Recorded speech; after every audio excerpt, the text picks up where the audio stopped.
gönlümden bir dere coştu,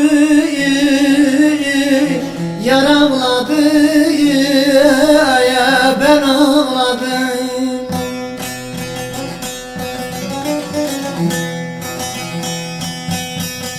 Melhem almaz, tabip sarmaz,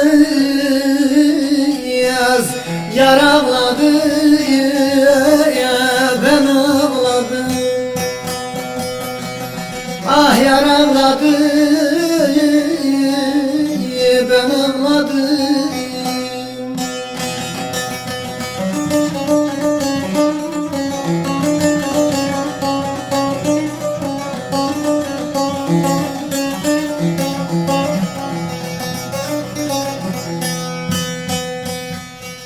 Ben sandım ki dünya hoştu, meğersem ki sonu boştu.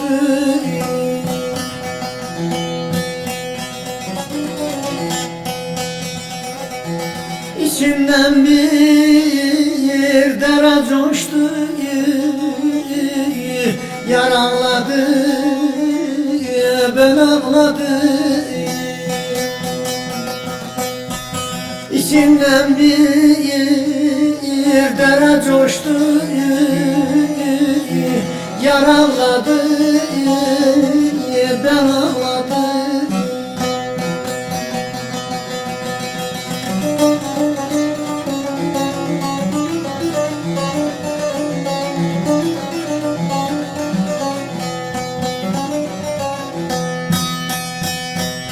Ele Mehmet boştu, dünyayı gezdi, hem eritti hem de süzdü. En sonunda ana gözlü yaraladı, ben ağladım.